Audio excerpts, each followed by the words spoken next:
I thought we can skip her, right? Yeah, can we skip you?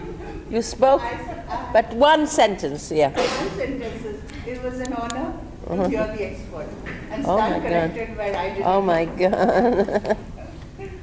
We only skipped you because you spoke the other day. That's only because of time. We're pressed now. Your turn. Thank you for being brief. So myself, I'm Chris. Thank you, ma'am, for wonderful this whole big presentation about Indian Jewish community and their contribution to Israeli society. Apart from when I joined this course, I have little bit doubt and little bit knowledge about Jewish community in India and their diversity. Throughout this journey, I found your anthropological and field work quite amazing, and you spend lots of time in field work. Getting this knowledge is my privilege to join this course. Oh, thank you very much. Thank you very much. Thank you very much. I think it's a credit to Professor Kumaraswamy, whose idea it was to talk about originally, when you said a course on India's Jews, and then the idea of this diversity thing, and then I picked it up. But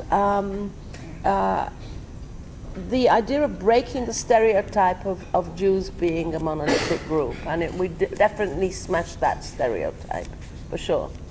For sure. Yeah, when she's going to give me credit, why should I say no, right? Whether I know it or not.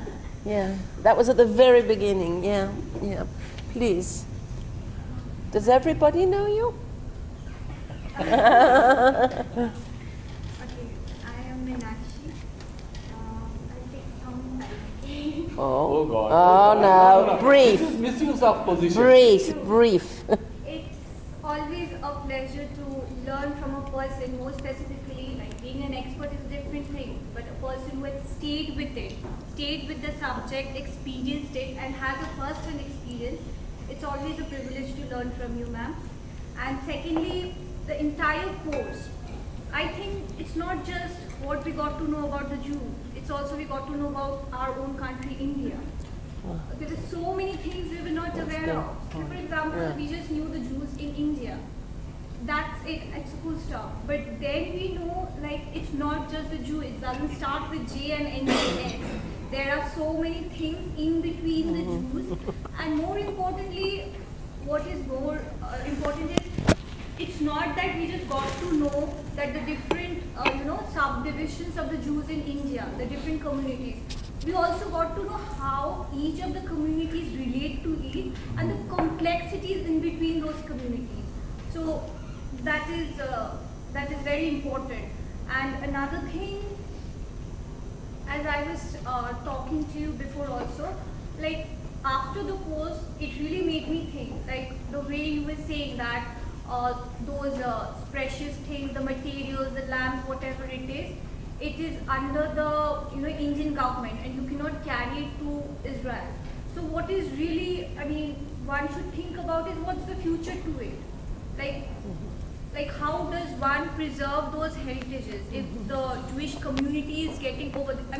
It has a huge contribution. You cannot just like that let it go.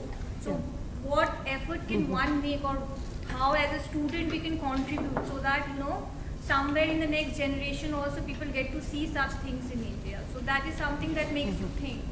I did promise that I would answer that question, which you asked actually in a break, and I said, I'll answer that later, and I didn't. So I'll take 1 minute off to answer that last question about the treasure. So excuse me that I didn't answer it.